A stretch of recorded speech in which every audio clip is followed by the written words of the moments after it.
Hello class 12 वालों, तो आप लोग कैसे हो। सबसे पहले आप सभी को जो है महल्ले का ढेर सारी शुभकामनाएं, राइट। और आज से जो है दुर्गा पूजा का शुरुआत हो रहा है, तो इसके लिए आप लोग को ढेर सारी शुभकामनाएं, राइट। आपका एग्जाम बहुत अच्छा हो और उसके बाद जो है आप बहुत अच्छे से एंजॉय करें दुर्गा पूजा।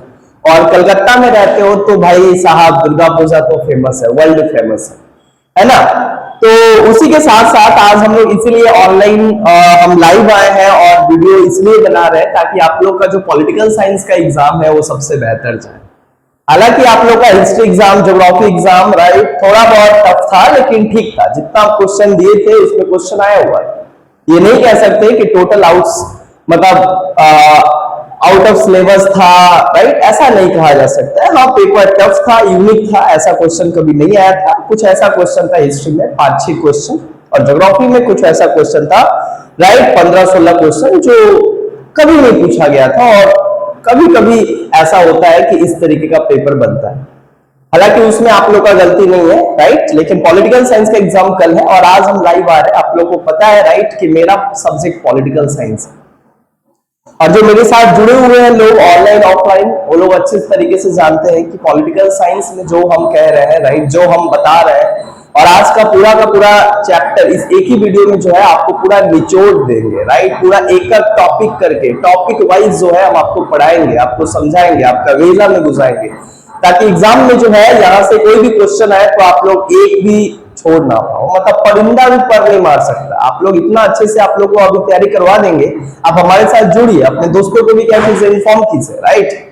और साथ ही साथ जो है आप कॉपी पेन निकाल के रेडी रखिए। और एक साथ स्टोरी के साथ साथ जो है हम लोग एमसीक्यू को कंप्लीट करते जाएंगे, क्योंकि हमारे पास बस केवल आज भर है। आज भर ही पढ़ के जो है, कल 22 तारीख है, कल हम लोग का एग्जाम है और लास्ट एग्जाम है। जी जान लगा दीजिए, राइट, क्योंकि जो एग्जाम आपका कैसा गया है मेरे को नहीं पता है, लेकिन ये एग्जाम आपका बेहतर जाना चाहिए। और हमारे साथ हमारे वीडियो को देख रहे हो तो आपका एग्जाम बेहतर ना जाए तब मेरा पढ़ाने का कोई फायदा नहीं। दोस्त ज्यादा बकवास नहीं करके डायरेक्ट क्या करते हैं, हम लोग स्टार्ट करते हैं। आज पॉलिटिकल साइंस का जो है पूरा फुल सिलेबस एक ही वीडियो में, राइट, हम कंप्लीट करवाएंगे। साथ ही साथ हम आपको जो है एमसीक्यू का पूरा हम अपना जो पीडीएफ है, राइट, फ्यूचर कोचिंग इंस्टीट्यूट का, राइट, 4 पेज का है मेरे दोस्त। टोटल 300 क्वेश्चन है। पढ़ के जाओगे ना, कोई नहीं रोक सकता।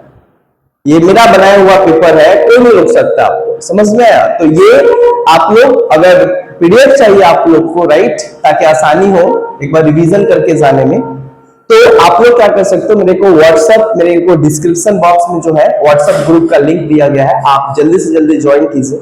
आप कमेंट करके भी मेरे को बता सकते हैं किसको चाहिए, राइट, हम आपको जो है प्रोवाइड कर देंगे। जल्दी से जल्दी जो है आप कमेंट और जो है व्हाट्सएप ग्रुप से जुड़िए। स्टार्ट करते हैं। सबसे पहला जो टॉपिक है हम लोग का cold war, right, cold war, end of bipolarity और नैन। ये 3 टॉपिक से जो है लगभग 8 मार्क्स आ रहे हैं, और 8 मार्क्स हमारे लिए काफी इंपॉर्टेंट है। सबसे पहले बात आता है कोल्ड वॉर। ये जो कोल्ड वॉर है ये क्या है? बहुत सारा वॉर हम लोग ने सुना है, राइट। ये क्या है? यहाँ पे जो हम लोग बात कर रहे हैं कोल्ड वॉर, ये क्या है? Cold war basically, cold war एक तरीके का सबसे डिफरेंट वॉर है। इसको कोल्ड वॉर बस नाम का है कोल्ड वॉर, लेकिन इसका एक्चुअल इसको कहा जाता है कि कभी कोल्ड नहीं था। मतलब नाम है कोल्ड वॉर, लेकिन कभी भी शांति नहीं था दुनिया में। हर समय जो है टेंशन, हर समय जो है एक दूसरे के प्रति जो है विचारधारा और विचारधारा का लड़ाई, जहां पे बम गोली तो जो है, राइट, एक भी नहीं चला, लेकिन करोड़ों लोग प्रभावित हुए। यूरोप का सारा इकोनॉमी जो है जर्जर हो गया। इकोनॉमी जो है पूरी तरीके से खत्म हो गया। देश का बहुत सारा नुकसान हुआ। देश के बहुत सारे देशों का क्या होता है, इससे नुकसान होता है।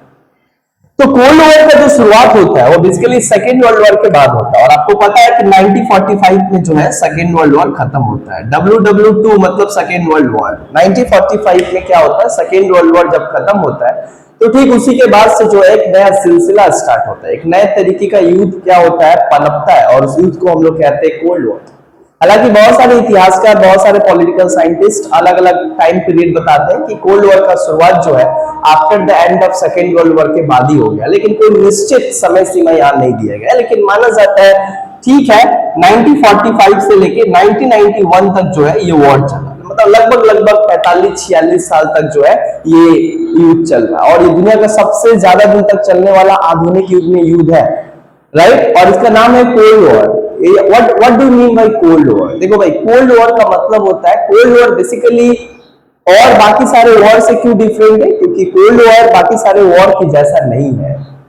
कोल्ड वॉर जो है बेसिकली आइडियोलॉजिकल वॉर है, ideological war between the USA and USSR, America और रसिया के बीच। ये जो कोल्ड वॉर हुआ ये दो लोग के बीच हुआ, एक का नाम था अमेरिका, एक का नाम था यूएसएसआर। इन दो देशों के बीच जो है विचारधारा का लड़ाई था। यूएसए जो है वो कैपिटलिस्ट को सपोर्ट करता था, यूएसए जो है वो कैपिटलिस्ट विचारधारा को सपोर्ट करता है, वहीं पे जो यूएसएसआर है वो सोशलिस्ट विचारधारा को, मतलब समाजवादी, ये समाजवादी, साम्यवादी और ये पूंजीवादी व्यवस्था के सपोर्ट कर रहा था। और दोनों एक दूसरे का अगेंस्ट पॉलिटिकल सिस्टम है, एक अलग आइडियोलॉजी है, और इसीलिए जो है अपने अपने आइडियोलॉजी को लेकर जो है दोनों देशों के बीच जो है एक घमासान होता है, एक कॉन्फ्लिक्ट होता है, और इसी कॉन्फ्लिक्ट को जो है हम लोग कोल्ड वॉर का नाम दिया गया है। क्यों कोल्ड वॉर का नाम दिया गया? यहाँ पे कहा गया कि कभी भी कोल्ड वॉर में डायरेक्ट वॉर नहीं हुआ, लेकिन हर समय ऐसा माहौल लगा रहता है जैसे कि अब जो है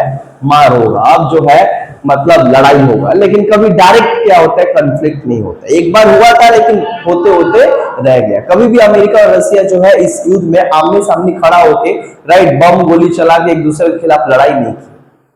तो कोल्ड वॉर को कहा जाता है कि basically cold war is an ideological war, it is not a war, it is just the atmosphere of war. ये वास्तविक में युद्ध नहीं है, लेकिन युद्ध जैसा एक माहौल है, इसीलिए इसको जो है। और कोल्ड वॉर को कहा गया कि cold war second world war से भी काफी घातक था। सेकेंड वर्ल्ड वॉर में तो डायरेक्ट कॉन्फ्लिक्ट हुआ, मिलिट्री कॉन्फ्लिक्ट हुआ, मारपीट हुआ, लोग करोड़ों लोग मारे गए, लेकिन कोल्ड वॉर में डायरेक्ट कॉन्फ्लिक्ट नहीं होने के बावजूद भी दुनिया के सारे देश जो है इससे लिप्त हो गए। दुनिया के सारे देश जो है इनडायरेक्टली और डायरेक्टली जो है एक दूसरे के खिलाफ जो है लड़ाई कर रहे थे। लेकिन ये जो वॉर चला वो दो ब्लॉक के बीच चला, एक का नाम है यूएसए, एक का नाम है यूएसएसआर। कई बार यूएसएसआर का फुल फॉर्म पूछता है, यूएसएसआर का फुल फॉर्म होता है United Soviet socialist Republic.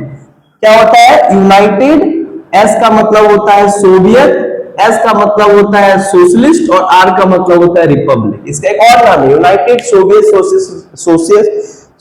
Socialist Republic, या इसका एक और नाम है, इसका एक और नाम है यूनाइटेड सोवियत सोशलिस्ट रिपब्लिक। वही बात है, अलग अलग तरीके से बोला जाता है। और America, United states of America, जो पूंजीवाद का समर्थक था और ये साम्यवादी, कम्युनिस्ट और सोशलिस्ट विचारधारा को सपोर्ट करता था। ये गरीबों को सपोर्ट करता था। ये कहता था कि पूरे स्टेट का सारा संपत्ति का मालिक जो है स्टेट होना चाहिए, और स्टेट को जो है बेसिकली स्टेट को क्या करना चाहिए, इक्वल ट्रीटमेंट करना चाहिए, राइट, सभी के साथ, है ना। किसी भी व्यक्ति विशेष को जो है ज्यादा वैल्यू नहीं दिया जाएगा, प्राइवेट प्रॉपर्टी को वैल्यू नहीं दिया जाएगा। सारा जो है सोशलिस्ट और कम्युनिस्ट का मतलब होता है जहां पे स्टेट इकोनॉमी होगा, जहां पे स्टेट सब कुछ क्या करेगा, डिसाइड करेगा, और सब कुछ क्या करेगा, डिस्ट्रीब्यूट करेगा इक्वली सभी लोगों, कोई अमीर कोई गरीब नहीं हो, सब एक जैसा हो।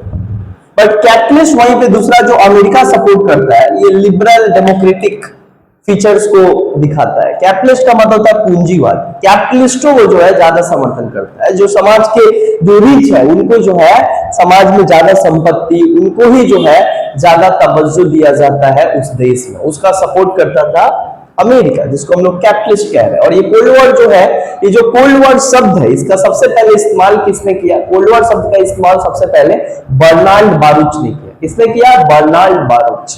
लेकिन इस कोल्ड वॉर शब्द का सबसे पहले लोकप्रिय किसने बनाया, पॉपुलराइज किसने किया? तो उसका नाम था वॉल्टर लिप्पमैन।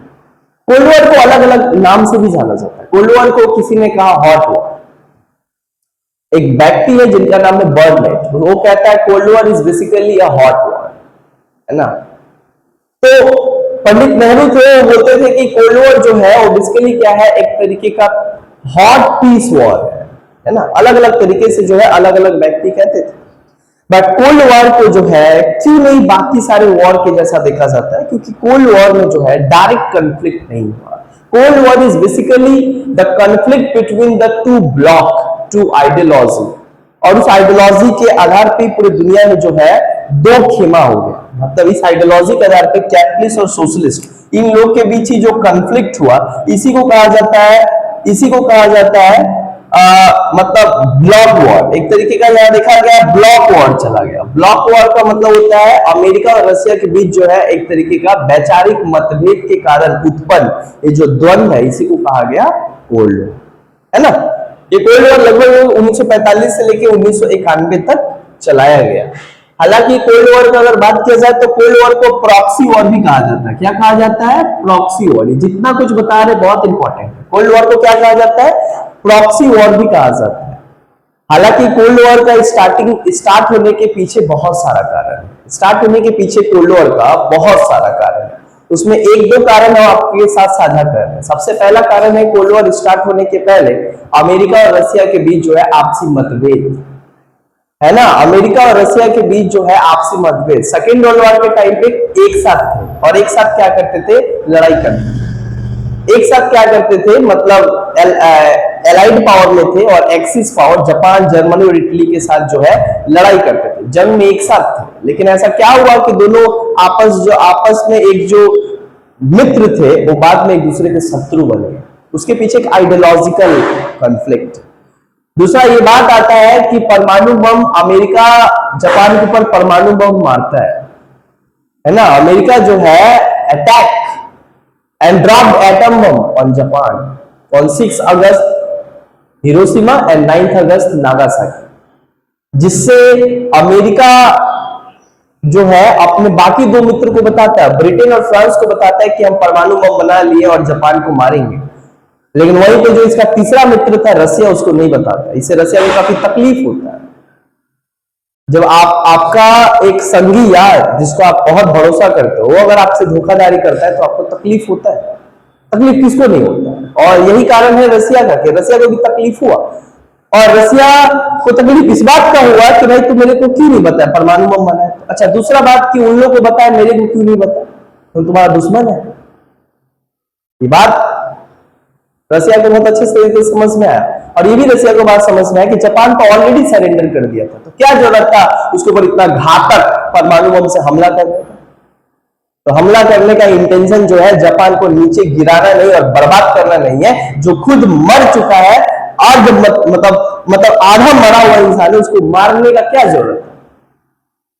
अमेरिका का मेन टारगेट था रसिया को दिखाना कि तुम ज्यादा उड़ोगे तो तुम्हारे साथ भी यही हर्ष होगा जो जापान के साथ होगा। तो ये रसिया अच्छे से समझ गया जो इंटेंशन है अपने दोस्त का। एक दोस्त बड़ा अच्छे तरीके से समझता है। एक दोस्त जब दूसरे दोस्त का संगी यार होता है और दोस्ती अच्छा होता है तो उससे बड़ा मिसाल कुछ नहीं होता। लेकिन वही दोस्त जब उसका दुश्मन बन जाता है तो उससे खतरनाक और घातक भी कोई नहीं होता। वही अमेरिका और रसिया का। और आज तक देख रहे हो, आज तक पूरे वर्ल्ड पॉलिटिक्स में देखो ना, अमेरिका और रसिया एक दूसरे के साथ नहीं है। क्यों नहीं है? वही 1945 के बाद कोल्ड वॉर, आइडियोलॉजिकल वॉर, आज भी एक मंच पे साझा नहीं करते, कभी बैठते नहीं एक मंच।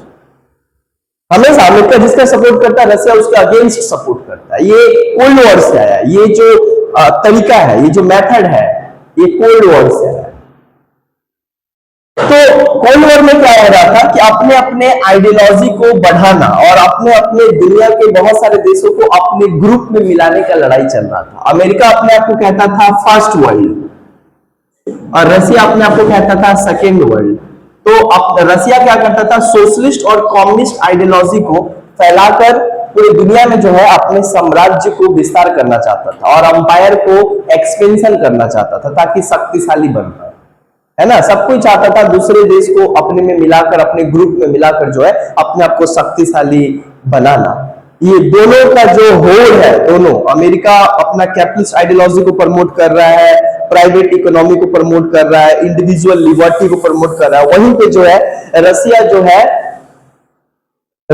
है यहाँ पे स्टेट इकोनॉमी को प्रमोट कर रहा है ना, स्टेट कंट्रोल्ड इकोनॉमी को प्रमोट कर रहा है, मजदूरों का बात कर रहा है, गरीबों का बात कर रहा है, वहीं पे दूसरी तरफ अमीरों का बात कर रहा है। ये दो आइडियोलॉजी अपना अपना आइडियोलॉजी के तहत पूरी दुनिया में अपना जो है शक्ति बढ़ाना चाहते थे। यही वॉर हुआ, कोल्ड वॉर। बाद में क्या होता है, इस कोल्ड वॉर के टाइम पे कुछ कुछ बहुत इंपॉर्टेंट चरण हुआ, बहुत सारे इंपॉर्टेंट इसका क्राइटेरिया है। जैसे कि सबसे पहले अगर बात किया जाए तो फुलटन स्पीच। ये जो फुलटन स्पीच हुआ 1946 में, 5 मार्च 1946 में जो है एक ब्रिटेन के प्राइम मिनिस्टर थे जिनका नाम था चर्चिल, और चर्चिल जो है फुलटन नामक जगह पे जाकर जो है एक भाषण देते, और इस भाषण को फुलटन स्पीच कहा जाता है। और इस भाषण में वो रसिया के खिलाफ जो है तीखे बात करते हैं, और इससे जो है रसिया को ये बात समझ में आ गया कि कोई अपना नहीं, इस ग्रुप से निकल जाना ही मेरे लिए बेहतर है। और ये रसिया उसके बाद जो है रसिया हावी हो गया, रसिया को समझ में आ गया कि हमारे मित्र नहीं है, रसिया तोड़ दिया संबंध। Fulton speech 1946। इसके बाद एक डॉक्ट्रिन हुआ, राइट, ये सारा तत्कालिक कारण है। डॉक्ट्रिन, ट्रूमैन डॉक्ट्रिन, ये कब हुआ? 12 मार्च 1947। 12 मार्च 1947 में क्या होता है कि अमेरिका के राष्ट्रपति एच ट्रूमैन राष्ट्रपति जब बनते हैं तो वो क्या करते हैं, बड़ा सख्त रवैया अपनाते हैं, किसके खिलाफ? रसिया के खिलाफ और स्टालिन के खिलाफ। और यही कारण है कि वो कहते हैं कि अमेरिका अगर किसी के ऊपर, रसिया को बताते हैं कि विश्व में जहां कहीं भी शांति को भंग करने का अटैक होगा और वेस्ट यूरोप में किसी भी देश के ऊपर अगर अटैक करता है रसिया, तो अटैक अमेरिका वो अपने देश के ऊपर मानेगा, अपने संप्रभुता के ऊपर मानेगा, और उसके खिलाफ हर तरीके का लड़ाई करने के लिए अमेरिका जो है स्वतंत्र है। ये साफ साफ चेतावनी है रसिया को कि दुनिया में जहां पे भी तुम अटैक करोगे वो अमेरिका के ऊपर अटैक कहलाएगा। ये देखो, ये ट्रूमैन डॉक्ट्रिन 1947। इसके बाद जो एक और डॉक्ट्रिन आया, इसका नाम है मार्शल प्लान। क्या नाम आया? Marshall plan. ये आया कब? 5 जून 1947। जॉर्ज मार्शल, अमेरिका का सेक्रेटरी ऑफ स्टेट, जो एक भाषण दिया। क्या भाषण दिया? एक तरीके का इकोनॉमिक पॉलिसी था, but economic policy come, political intention ज्यादा था। पॉलिटिकली बनाया गया था इसको, economic reform. Economic Marshall plan जो है, अमेरिका क्या करता है, जब देखता है कि 1945 के बाद यूरोप के बहुत सारे ऐसे देश हैं जो गरीब हो गए, मतलब सेकेंड वर्ल्ड वॉर के बाद उनका भी बहुत नुकसान हुआ, ब्रिटेन हो, चाहे फ्रांस हो, चाहे ग्रीस हो, चाहे जितने भी देश हो, बेल्जियम हो, सारे देश गरीब हो गए। और रसिया उसमें बहुत तेजी से पश्चिमी यूरोप में जो है अपने साम्राज्य को बढ़ा रहा था, क्योंकि वो गरीबों का देश, और गरीब देश जो है उसके समाजवादी और साम्यवादी विचारधारा से प्रभावित होकर फटाक देना उनके ग्रुप में मिल जाते थे, जिससे रसिया दिन पर दिन क्या हो रहा है, पूरे यूरोप पे कब्जा करते जा रहा है। इससे डर के जो है जॉर्ज मार्शल एक बात कहते हैं कि दुनिया में जहां कहीं भी किसी को भी अपने देश की इकोनॉमी को बचाने के लिए, देश के लोगों को खाने के लिए कोई भी अगर आर्थिक सहयोग चाहिए तो अमेरिका खुलकर सभी देशों को आर्थिक सहायता करेगा, कोई बाउंड्री नहीं देखेगा, राइट। और ये अमेरिका क्या करता है, सभी को पैसा देता है, जिसको जिसको जरूरत पड़ता है, जो नहीं मांगता उसको भी पैसा देता है, और पैसा देकर जो है अमेरिका अपने ग्रुप में उसको क्या करता है, मिला लेता है। एक मार्शल प्लान। इसके बाद ही जो है एक सिलसिला स्टार्ट होता है। इसी के बाद जो है कोल्ड वॉर स्टार्ट होता है, और कोल्ड वॉर स्टार्ट होने के बाद जो है बहुत सारा स्टेज होता है। कोल्ड वॉर का 4-5 स्टेज है जो सबसे इंपॉर्टेंट इवेंट है। सबसे पहला इसका स्टेज क्या है, बर्लिन क्राइसिस।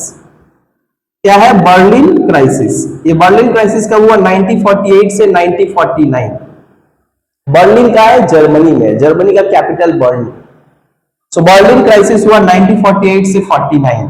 ये क्यों हुआ, एक पोट्सडम कॉन्फ्रेंस हुआ था, और ये पोट्सडम कॉन्फ्रेंस 1945 में हुआ था, जहां पे कहा गया कि जर्मनी को 4 भागों में बांट दिया जाएगा, और 4 भाग में एक भाग अमेरिका लेगा, एक भाग ब्रिटेन लेगा, एक भाग फ्रांस लेगा, और एक भाग यूएसएसआर लेगा, रसिया लेगा, है ना। उसके बाद ही जो है ये सिलसिला स्टार्ट हुआ, जहां पे तीनों मिल गए, मतलब जो वेस्ट यूरोप के देश है, अमेरिका, ब्रिटेन, फ्रांस, ये तीनों मिल गए और रसिया के खिलाफ जो है मतलब क्या करने लगे, एक करेंसी अपना चला है, सेम करेंसी। इन तीनों अलग अलग जगहों पे सेम करेंसी चलेगा, जिससे रसिया का करेंसी का वैल्यू गिर गया। रसिया को ऐसा लगने लगा कि अगर ये लोग सेम मार्केट बना रहा है, कॉमन मार्केट बना रहा है, कॉमन करेंसी चला रहा है, तो कल क्या मतलब ये है कि कल ये हमारे ऊपर भी क्या करेंगे, अटैक करेंगे, तीनों मिलकर हमारे ऊपर अटैक कर देंगे, राइट। तो कहीं ना कहीं हमारे इंटरेस्ट को आघात हो रहा है। रसिया क्या किया, बर्लिन क्राइसिस, इसको बर्लिन ब्लॉकेज भी कहा जाता है। रसिया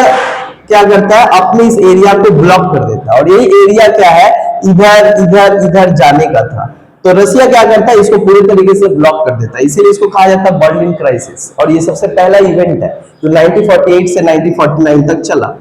अच्छा, सेकेंड इवेंट का अगर बात किया जाए तो इसको कहा जाता है कोरियन क्राइसिस। क्या कहा जाता है, कोरियन क्राइसिस जो 1950 से लेके 53 तक हुआ, बट आएगा तो याद रखना 1950 मानना। कोरियन वॉर कब हुआ? 1950, बट 1953 में एक एग्रीमेंट हुआ, उसके बाद इस कोरियन क्राइसिस को समाप्त किया गया। ये कोरियन क्राइसिस जो है 1953 में एक हुआ ट्रीटी ऑफ पैनमुंजम। क्या हुआ? ट्रीटी ऑफ पैनमुंजम हुआ, उसको संधि करके नॉर्थ कोरिया और साउथ कोरिया को एक बॉर्डर बनाकर जो है बांट दिया गया। नॉर्थ कोरिया को सपोर्ट कर रहा था रसिया, साउथ कोरिया को सपोर्ट कर रहा था अमेरिका। इसीलिए इसको कहा जाता है प्रॉक्सी वॉर। कभी एक दूसरे के साथ लड़ाई नहीं करते थे, हमेशा दूसरे के कंधों पर हाथ रखकर जो है दोनों देश जो है लड़ाई करते थे, राइट। तो इसी को यहाँ पे प्रॉक्सी वॉर कहा जाता है। अगर तीसरा अगर यहाँ पे बात किया जाए तो कोरियन क्राइसिस के बाद एक स्वेज कैनल क्राइसिस भी हुआ। क्या हुआ? स्वेज कैनल क्राइसिस, जो कब हुआ? 1956 में हुआ। उसके बाद अगर बात किया जाए स्वेज कैनल क्राइसिस के बाद, तो स्वेज कैनल क्राइसिस के बाद क्यूबन मिसाइल क्राइसिस हुआ। क्यूबन मिसाइल क्राइसिस ये हुआ 1962 में।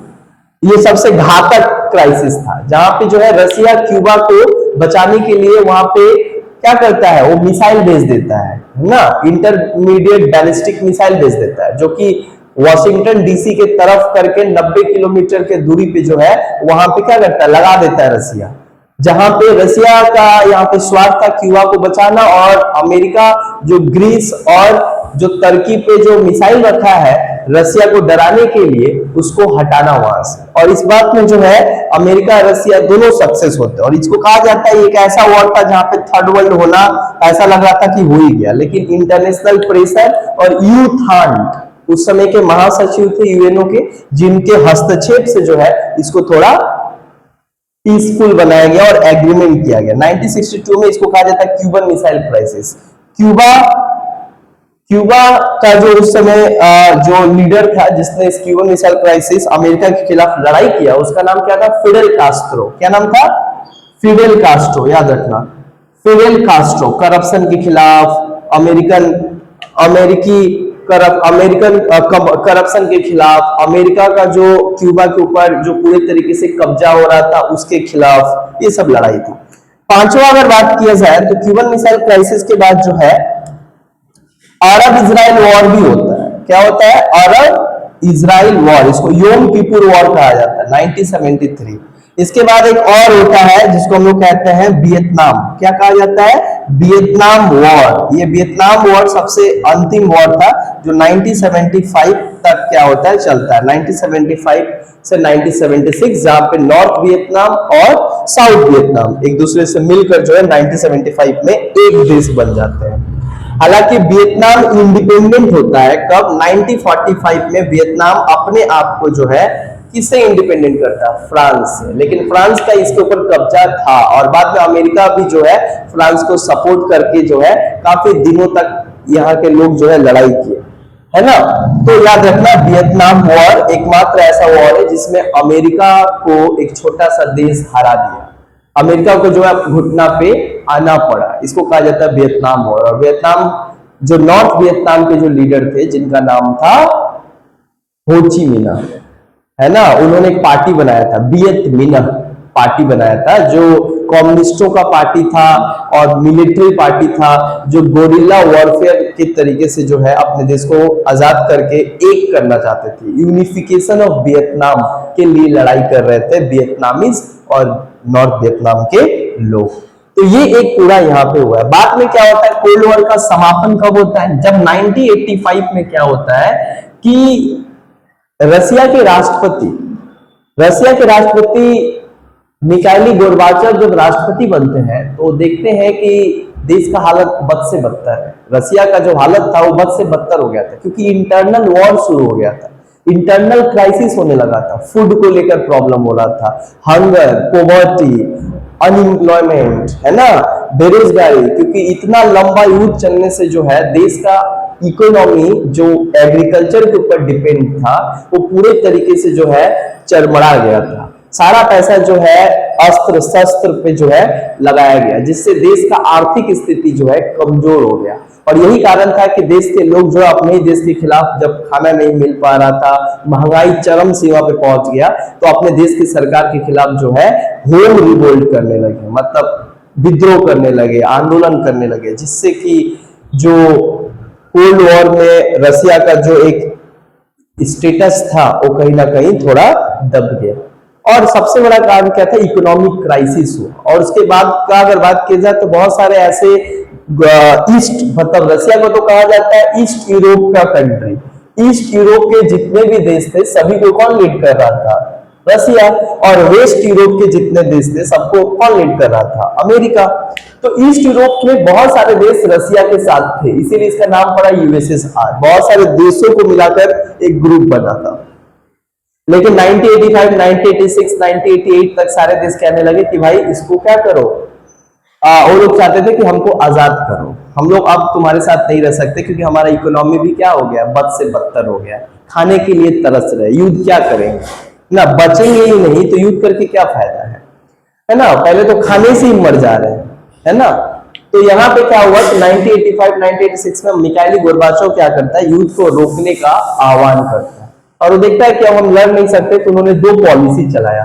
एक का नाम है ग्लेसोनोस्ट, इसका मतलब होता है ओपननेस, और एक का नाम है पेरेस्ट्रोइका। एक का नाम क्या है, पेरेस्ट्रोइका। वो दो पॉलिसी चलाते हैं।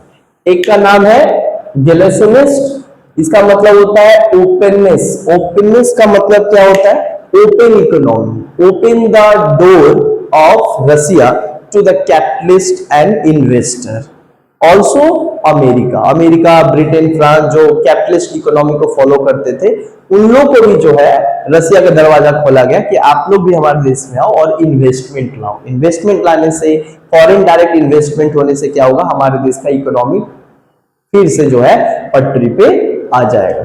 और पेरेस्ट्रोइका का मतलब होता है जहां पे बात किया गया free media, freedom of speech, individual liberty, जो अधिकार नहीं था। कम्युनिस्ट गवर्नमेंट में क्या होता है, जैसे चाइना बगल में, ज्यादा लिबर्टी नहीं होता है, लेकिन फर्स्ट टाइम जो है यहाँ पे लिबरल डेमोक्रेसी को अपनाने का बात किया गया। वन पार्टी सिस्टम को खत्म किया गया और मल्टी पार्टी सिस्टम को यहाँ पे लाया गया। उसके बाद से रसिया में सुधार चलना स्टार्ट हुआ और रसिया जो है इस वॉर से इलिमिनेट हो गया। तो 1991 में क्या होता है, रसिया जो कि उस समय यूएसएसआर कहा जाता था, सोवियत संघ कहा जाता था, उसके 15 देश जो है इस रसिया के ग्रुप से जो है निकल गए, जिससे कि रसिया पूरे तरीके से कमजोर हो गया और युद्ध को यहीं पे क्या किया, रोक दिया। इस तरीके से 1991 में क्या होता है, रसिया का डिसइंटीग्रेशन हो गया इनटू 15 स्टेट और रसिया जो है वो अपने आप को रोल बैक, मतलब पीछे हटा लिया अपने आप को इस वॉर से।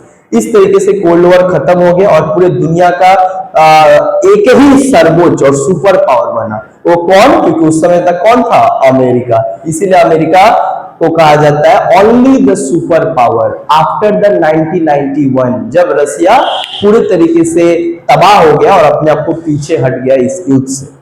तो उसी के बाद जो है यहीं से 1991 में ही जो है बायोपोलर पॉलिटिक्स भी क्या होता है, खत्म होता है। इसी को कहा जाता है बायोपोलर, क्योंकि दो सुपर पावर थे, अमेरिका, रसिया। तो जब तक ये लोग आपस में लड़ाई किए तब तक के युग को और तब तक की इंटरनेशनल पॉलिटिक्स और इंटरनेशनल सिनेरियो को हम लोग बायोपोलर पॉलिटिक्स कहा जाता है।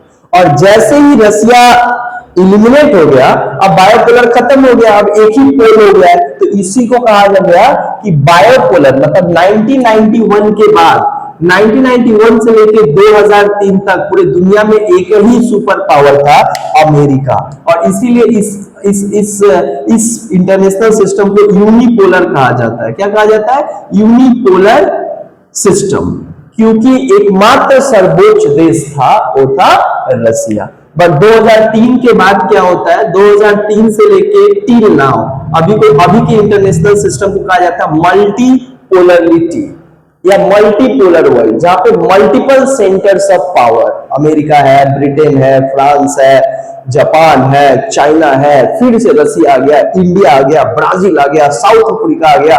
तो ये मल्टीपल सेंटर्स ऑफ पावर हो गया। अब कोई सुपर पावर नहीं है ना, ये नहीं दावा कर सकता है कि we are controlling the international system. नहीं, बहुत सारे देश है जो उनका इकोनॉमी बहुत अच्छा है, टेक्नोलॉजिकली अच्छे, मिलिट्री तरीके से अच्छे है ना। तो आज के इंटरनेशनल सिस्टम को मल्टीपोलर सिस्टम कहा जाता है। तो ये रहा आपका पूरा कोल्ड वॉर। जहां से भी क्वेश्चन आएगा कोल्ड वॉर से, आप लोग आराम से इसको कर पाओगे। जितना बताए आपको कोल्ड वॉर, ये काफी इनफ है। कोल्ड वॉर के टाइम पे जो है, कोल्ड वॉर का ये जो हम जितना आपको घटना बताएं, अगर ये अच्छे से आप अगर करते हो मेरे दोस्त, तो एक भी क्वेश्चन जो है आपको यहां से नहीं छूटेगा, बिकॉज हम सारा ही तुम आप लोग को जो है स्टोरी के साथ जो है हम ये समझाएं, ताकि जो है एग्जाम का एक दिन बचा हुआ है, अगर हम रटने दे दे तो होगा नहीं। ये सारा चीज समझने वाला चीज है, रटने वाला नहीं। अगर आप समझ गए तो इजीली कर पाएंगे। अच्छा, कुछ कुछ इंपॉर्टेंट चीज हम बता रहे हैं कोल्ड वॉर के टाइम पे, ये तो समझ में आया राइट, जो एग्जाम में आता है कोल्ड वॉर। अच्छा, एंड ऑफ बायोपोलरिटी आप लोग को समझ में आया, कैसे बायोपोलरिटी खत्म हुआ 1991 के बाद, जब रसिया जो है पतन हो गया, रसिया का 15 टुकड़ा हो गया। उसके बाद पूरा दुनिया में यूनिपोलर सिस्टम आ गया, और 2003 से लेके अभी तक जो है मल्टीपोलर सिस्टम है। क्यों? क्योंकि multiple centres of power at the international level. एक देश कोई कंट्रोल नहीं कर रहा, दुनिया में बहुत सारे देश हैं जिनका क्या है आज दबदबा है पूरे देश में, तो एक थोड़ी है, बहुत। चाइना है, इंडिया है, अमेरिका है, रसिया है ना। अब बात आता है 1962 से लेके 1978 तक के युग को कहा गया कोल्ड वॉर में देतांत। क्या कहा गया? देतांत। और देतांत क्या है? एक फ्रेंच वर्ड है। क्या है? फ्रेंच वर्ड है। इसका मतलब क्या होता है? इसका मतलब होता है रिडक्शन ऑफ टेंशन, राइट,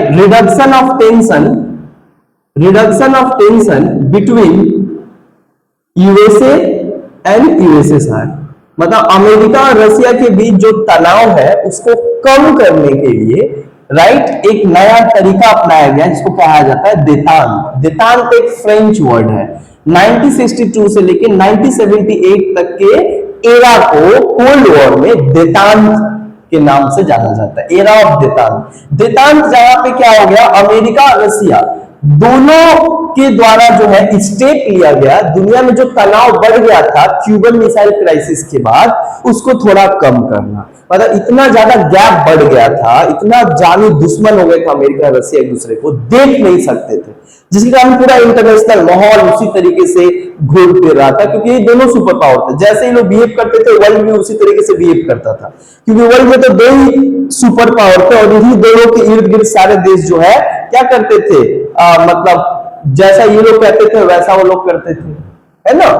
तो अमेरिका और रसिया के बीच जो है बहुत सारा स्टेप लिया गया, ताकि कुछ संधि, कुछ समझौता, कुछ एग्रीमेंट करके आपसी संबंध को थोड़ा मजबूत बनाया जाए। और इतना जो गैप और इतना हैटरनेस बढ़ गया है, नफरत बढ़ गया है, इस नफरत को थोड़ा कम किया जाए। नफरत को प्यार में तो बदल नहीं सकते हैं, अमेरिका और रसिया कभी एक दूसरे के दोस्त नहीं हो सकते हैं, लेकिन इनके अंदर बढ़ा हुआ जो नफरत है उसको थोड़ा कम करने की कोशिश किया गया। इसी को देतांत कहा जाता है। और ये देतांत में जो है 1963 में एक संधि किया गया। क्या संधि किया गया? इसका नाम है PTBT। इसका नाम है प्रोलिफरेशन टेस्ट बेन ट्रीटी। एक तरीके का न्यूक्लियर उस समय बम है ना, न्यूक्लियर बम, मिसाइल, ये सब जो है बहुत तेजी से जो है आर्म्स रेस स्टार्ट हो गया था। आर्म्स रेस का मतलब होता है अमेरिका रसिया बहुत बड़े पैमाने पे जो है बम, बारूद, मिसाइल, एटम बम बनाने का होड़ में लग गए थे, जिससे पूरी दुनिया में टेंशन आ गया था। मानो ऐसा लगा पूरा मानवता खत्म हो जाएगा इन दोनों के कारण, है ना। बम बारूद क्या है? इंसान के किसी ना किसी इंसान का ही जान लेगा ना। इसको रोकने के लिए, कम करने के लिए 1963 में एक बड़ा इंपॉर्टेंट ट्रीटी होता है। इसका नाम क्या है? PTBT का हो या इसी का नाम क्या है, NTBT का हो, नेशनल टेस्ट बेन ट्रीटी या प्रोलिफरेशन टेस्ट बेन ट्रीटी। ये कब हुआ? 1963 में हुआ। उसके बाद क्या किया गया? एक और ट्रीटी किया गया। एक और कौन सा ट्रीटी किया गया? 1968 में एक और ट्रीटी किया गया, इसका नाम है NPT, इसका नाम है एनपीटी। इसका मतलब होता है नॉन प्रोलिफरेशन ट्रीटी। क्या है?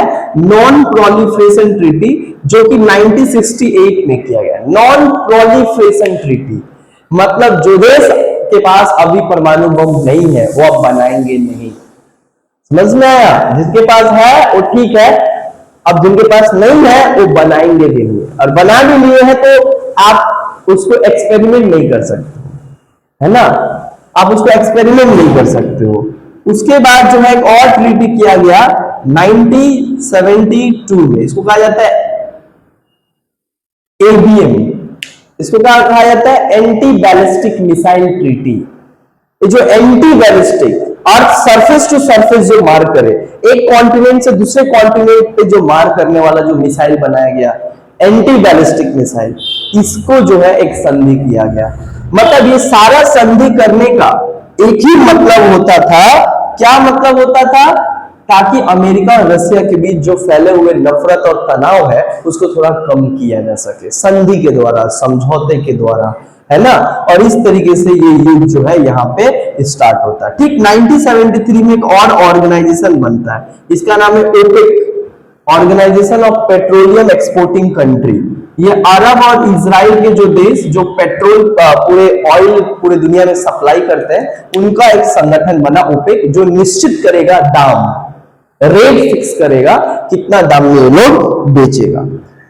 आगे अगर बढ़ते हैं तो 1973 में ये सब हुआ, लेकिन 1979 में क्या होता है, ये जो देतान चल रहा था, सांधि समझौता का युग चल रहा था, ये 1979 में रसिया क्या करता है, यूएसएसआर अफगानिस्तान के ऊपर अटैक करता है। किसके ऊपर अटैक करता है? अफगानिस्तान। और अफगानिस्तान के ऊपर अटैक करने के बाद ही क्या होता है, ये देतान का जो युग है फिर से एक बार खत्म हो जाता है और फिर से वॉर जो है स्टार्ट होता है।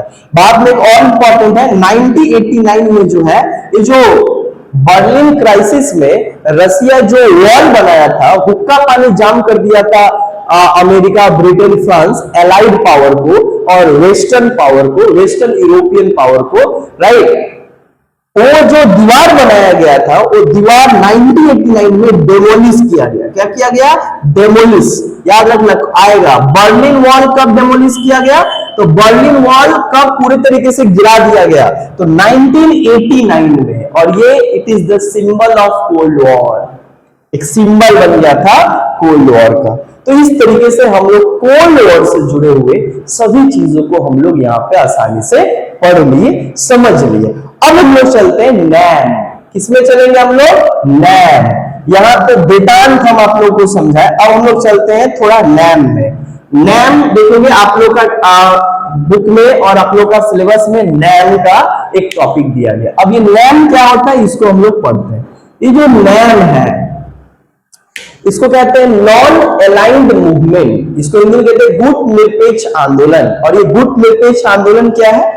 गुट निरपेक्ष आंदोलन ये बेसिकली क्या है, एक तरीके का प्लेटफॉर्म है, एक नया वर्ल्ड तैयार करने की कोशिश किया गया, एक नया इंटरनेशनल ऑर्डर तैयार करने की कोशिश किया गया, जिसके माध्यम से जो थर्ड वर्ल्ड कंट्री है, जो गरीब देश है, एशिया, अफ्रीका, लैटिन अमेरिका को लेकर ही थर्ड वर्ल्ड देश बनता है। जो सारे देश कभी ना कभी साम्राज्यवाद और उपनिवेशवाद का शिकार हुए हैं, जो देश 1945 के बाद आजाद हुए हैं, वो चाहे अफ्रीका का हो, चाहे एशिया का हो, चाहे लैटिन अमेरिका का हो, उन लोगों के पास जो है 1945 में जब क्या होता है कि सेकेंड वर्ल्ड वॉर खत्म होता है और कोल्ड वॉर स्टार्ट होता है, तो कोल्ड वॉर बेसिकली दो देशों के बीच होता है, अमेरिका और रसिया, है ना?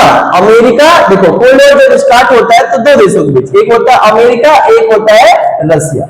अमेरिका और रसिया, उसमें बहुत सारा देश जो है आजाद होता है, लाइक इंडिया, है ना? इंडिया आजाद होता है, लाइक उधर इजिप्ट आजाद होता है, इंडोनेशिया आजाद होता है, बहुत सारा देश आजाद होता है।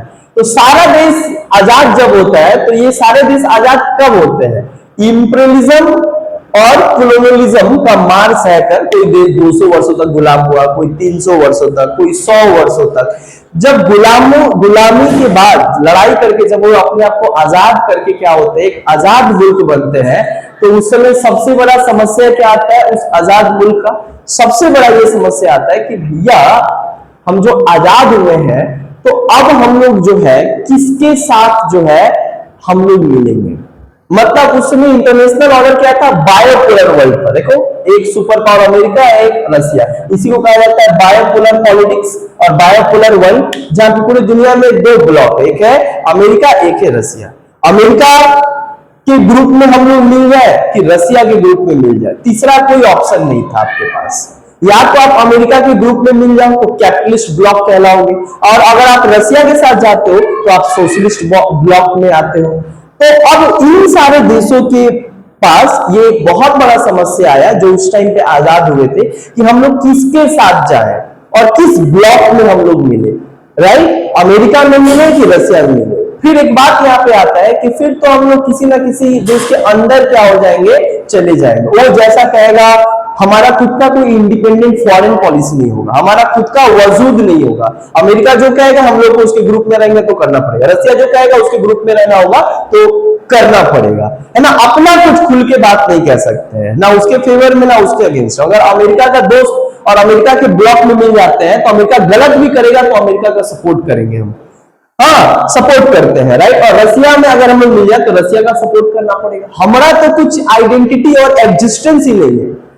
तो इंडिया जैसा देश कहता है ना हम ना अमेरिका में ज्वाइन होंगे ना रसिया में ज्वाइन होंगे, हम एक अलग दुनिया बनाएंगे जहां पे हम अपना अलग और स्वतंत्र तरीके से अपना बात रख सकते हैं। हम दुनिया के ये दोनों ही ब्लॉक में हम लोग नहीं जुड़ेंगे और दोनों ब्लॉक से अलग रह के एक नया ब्लॉक बनाएंगे और वहां पे हम लोग जरूरत पड़ा तो दोनों के बारे में कह सकते हैं और दोनों के बीच जो तनाव चल रहा है, कॉन्फ्लिक्ट चल रहा है, उसको हम कम करने का कोशिश करेंगे। ये आइडिया दिया भारत के पहले प्रधानमंत्री पंडित नेहरू और यही आइडिया है जिसको हम लोग कहते हैं नैम, नॉन अलाइंड मूवमेंट। क्या कहता है, ना हम अमेरिका के साथ जुड़ेंगे ना हम रसिया के साथ जुड़ेंगे, हम एक अलग अलग देश बन के रहेंगे स्वतंत्र तरीके से। जो विश्वास करेगा, किसमें विश्वास करेगा, म्यूचुअल कोऑपरेशन में विश्वास करेगा। जो किसमें विश्वास करेगा, जो एक अलग उसका फॉरेन पॉलिसी होगा, नैम, जो दोनों ही मिलिट्री ब्लॉक पॉलिटिक्स से अलग रहकर अपना खुद का एक एग्जिस्टेंस बनाएगा और वहां पे अपना बात स्वतंत्र रूप से कहेगा। उस ऑर्गेनाइजेशन में आने वाले देश को कहा गया नैम। और इस नैम का ब्रेन चाइल्ड किसका था, ये कौन क्रिएट किया, ये क्रिएट किया पंडित नेहरू। इसलिए पंडित नेहरू को नैम का पिता माना जाता है, क्रिएटर माना जाता है, आर्किटेक्ट माना जाता है ना। और उन्होंने नैम का आइडिया उन्होंने ही दिया। उसके बाद जो उस समय एशिया के जो देश थे, एशिया, अफ्रीका और लैटिन अमेरिका, जो देश आजाद हुए थे तीन अलग अलग महादेश से, वो लोग भी बोले कि ना हम लोग भी, सही बात है, अगर हम लोग अमेरिका और रसिया में चल जाए तो फिर तो गुलाम हो जाएंगे, हम लोग अलग रहेंगे और अलग देश, एक अलग तरीके से हम लोग क्या करेंगे, थर्ड वर्ल्ड का एक अलग दुनिया होना चाहिए, एक अलग ग्रुप होना चाहिए जो हर एक लोग मिलकर रहे और अपने तरीके से देश चलाए, अपने तौर तरीके से फॉरेन पॉलिसी को डिसाइड करे। तब सारे थर्ड वर्ल्ड के देश मिलके, एशिया, अफ्रीका, लैटिन अमेरिका को क्या कहा जाता है, थर्ड वर्ल्ड। बताए तो first world America, second world Russia और जो थर्ड वर्ल्ड बना वो है ये सारे देश जो उस समय आजाद हुए थे, जो पिछड़े देश थे, जो अंडर डेवलपिंग कंट्री थे। और इसी अंडर डेवलपिंग कंट्री सारे मिलकर एक संगठन बनाया जिसका नाम है नैम। ये नैम कैसे बना, तो सबसे पहले 1947 में एक कॉन्फ्रेंस होता है, एफ्रो एशियन कॉन्फ्रेंस, जहां पे बात होता है कि भाई हम लोग क्या करें, ये जो बायोपोलर वर्ल्ड है इसमें हम लोग किसी भी ग्रुप में ज्वाइन होते हैं तो हम लोग किसी का गुलाम हो जाएंगे, हम लोग का खुद का कोई इंडिपेंडेंट और एग्जिस्टेंस नहीं रहेगा, वजूद नहीं रहेगा। तो फिर क्या फायदा है, वजूद ही नहीं रहेगा तो इतना साल तक तो हम लोग गुलाम रहे, लड़ाई की, हमारे लाखों लोग मारे गए, फिर हम लोग चाहते हैं फिर इन लोग के ग्रुप में ज्वाइन होंगे तो फिर वही होगा। तो क्या होता है यहाँ पे एफ्रो एशियन में डिसाइड होता है कि नहीं हम लोग किसी देश में ज्वाइन नहीं होंगे। तब जाके 1955 में क्या होता है, एक कॉन्फ्रेंस होता है कि तब क्या करेंगे। तो एक कॉन्फ्रेंस होता है, जिस कॉन्फ्रेंस में एक कॉन्फ्रेंस होता है इसका नाम है बांडुंग कॉन्फ्रेंस। क्या है, बांडुंग कॉन्फ्रेंस 1955 में होता है। बांडुंग कहाँ है?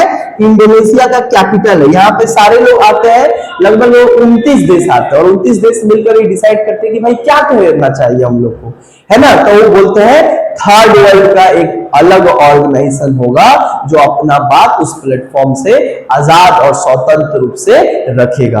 तो बोला गया क्या बनाएंगे, तब यहाँ पे जिक्र हुआ नैम एक संगठन बनाएंगे।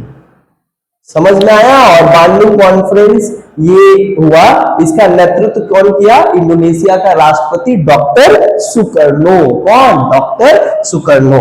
और तब जो है नैम बनकर तैयार हुआ। नैम का पहला समिट कब होता है? फर्स्ट समिट का मतलब क्या होता है? पहला बैठक जो है वो कब होता है? पहला बैठक जो होता है वो पहला बैठक होता है 1961 में। इसको कहा जाता है बेलग्रेड कॉन्फ्रेंस। क्या कहा जाता है? Belgrade conference. इसको कहा जाता है बेलग्रेड कॉन्फ्रेंस। पहला कॉन्फ्रेंस होता है जिसमें 25 देश शामिल होते हैं और बैठ के इसका रूपरेखा यहाँ पे तैयार करते हैं कि अब कोई भी देश इसमें अगर मिलना चाहता है तो उसका क्या कंडीशन होगा। तो यहाँ पे लोग क्या करते हैं? डिसाइड करते हैं। उसके बाद एक और इस तरीके से कॉन्फ्रेंस चलता है और नैम का जो कॉन्फ्रेंस होता है प्रत्येक 3 साल पे क्या होता है? कॉन्फ्रेंस होता है। मतलब नैम का बैठक प्रत्येक 3 साल पे एक बार होता है। और इस तरीके से जो है आज तक 19 बार 90th टाइम इसका समिट हो गया। लास्ट 2024 में हुआ था युगांडा। कहां हुआ था? युगांडा। और भारत में अगर बात किया जाए तो भारत में 1983 में हुआ था। कब हुआ था? 1983 में भारत में क्या होता है? नैम का कॉन्फ्रेंस हुआ था। हालांकि अब बात बताया जाए तो नैम का कुछ प्रिंसिपल है और कुछ फीचर्स है। 1961 में जो फर्स्ट टाइम इसका फर्स्ट कॉन्फ्रेंस होता है नैम का 1961 में बेलग्रेड में होता है। बेलग्रेड कहाँ है? यूगोस्लाविया का कैपिटल है। तो यूगोस्लाविया का जो राष्ट्रपति है जिनका नाम था टीटो, यूगोस्लाविया का राष्ट्रपति टीटो, मार्शल टीटो जो थे, उन्होंने क्या किया? इसको लीड किया और उन्होंने सब कुछ यहाँ पे बताया। आज अगर बात किया जाए इस नैम का तो टोटल इस नैम में आज दुनिया के 120 देश इसके सदस्य हैं। सोचो, यूएनओ के बाद दूसरा सबसे लार्जेस्ट अगर कोई ऑर्गेनाइजेशन है तो है नैम। नैम 120 देश इसके सदस्य हैं। उसके बाद अगर बात बताया जाए तो नैम का कुछ बेसिक प्रिंसिपल है। इसका सबसे पहला प्रिंसिपल है पंचशील। पंचशील का मतलब होता है 5 डॉक्ट्रिन। 5 क्या क्या है? Mutual respect. कहा गया कि जो देश नैम में सदस्य बनेंगे वो 5 बेसिक प्रिंसिपल को फॉलो करना पड़ेगा, तभी जाकर वो इसके सदस्य बन सकते हैं। पहला म्यूचुअल कॉपरेशन। दूसरा नॉन एग्रेशन, कोई भी देश किसी के ऊपर अटैक नहीं करेगा। तीसरा mutual respect to the integrity and sovereignty, एक देश दूसरे देश के संप्रभुता और अखंडता को रक्षा करेगा। चौथा बोला गया कि non interference in the internal affairs of state, किसी दूसरे देश की इंटरनल अफेयर्स में कोई टांग नहीं अड़ाएगा। और 5वां कहा गया पीसफुल कोएग्जिस्टेंस, शांतिपूर्ण सहअस्तित्व। ये प्रिंसिपल किसके द्वारा दिया गया? पीसफुल कोएग्जिस्टेंस यूएसएसआर के राष्ट्रपति जिनका नाम है निकिता खुर्शचेव, उनके द्वारा ये प्रिंसिपल दिया गया। हालांकि पंचशील डॉक्ट्रिन को भारत सबसे पहले क्या करता है? पंडित नेहरू ये पंचशील को बनाते हैं। और पंचशील का भारत और चाइना के बीच भी 1954 में इंडिया और चाइना के बीच क्या होता है? पंचशील समझौता होता है, जहां पे चाइना भी इसका सदस्य बनता है और कहता है कि हाँ हम 5 को बात मानेंगे। लेकिन 1962 में क्या होता है? चाइना अटैक ऑन इंडिया, जो नॉन एग्रेशन का और बेसिक प्रिंसिपल का नैम का क्या करता है? उल्लंघन करता है ना। उसके बाद से ये भारत में क्या होता है? चाइना और भारत का संबंध, और नैम में चाइना उसके बाद आज तक नहीं। तो नैम को बनाने वाले में से कुछ देश है, जैसे इजिप्ट के राष्ट्रपति जिनका नाम था इजिप्ट के राष्ट्रपति नासिर, इंडोनेशिया के राष्ट्रपति बात किया जाए तो मार्शल टीटो, यूगोस्लाविया का राष्ट्रपति का इंडोनेशिया के राष्ट्रपति डॉक्टर सुकर्नो, और यूगोस्लाविया के राष्ट्रपति का अगर नाम लिया जाए तो उनका नाम क्या है? यूगोस्लाविया के राष्ट्रपति यूगोस्लाविया का राष्ट्रपति मार्शल टीटो और इंडोनेशिया का डॉक्टर सुकर्नो। और अगर बात की जाए घाना का, तो घाना का कौन है? घाना का जो है नुक्रुमाहा है ना। ये सारे लोग मिलकर जो है ये नैम को तैयार किए, और नैम जो है बहुत इंपॉर्टेंट रोल निभाता है। हालांकि 1991 में कोल्ड वॉर खत्म होने के बाद पूरा दुनिया यूनिपोलर हो जाता है, लेकिन उसके बावजूद भी नैम जो है काम करता है। तो लोग कहते हैं कि अब इसका क्या जरूरत है नैम का? नैम को तो बनाया गया था ब्लॉक पॉलिटिक्स के लिए, बोला गया नहीं इसका जरूरत है अब आज का जो प्रेजेंट जो प्रॉब्लम है टेररिज्म, एक साथ लड़ाई हो सके टेररिज्म के खिलाफ, एनर्जी कॉर्पोरेशन, इन्वायरमेंट को बचाने के लिए एक साथ लड़ाई कर सके, ट्रैफिकिंग को रोकने के लिए एक साथ लड़ाई हो सके, इसलिए नैम का रहना बहुत बहुत जरूरी है। तो ये हम लोग क्या किए, नैम के बारे में हम लोग समझे। समझ आया? अब हम लोग आगे बढ़ते हैं और यूएनओ के बारे में क्या करते हैं, हम लोग आगे नेक्स्ट पार्ट में जो है यूएनओ के बारे में हम लोग समझेंगे। बहुत बहुत धन्यवाद।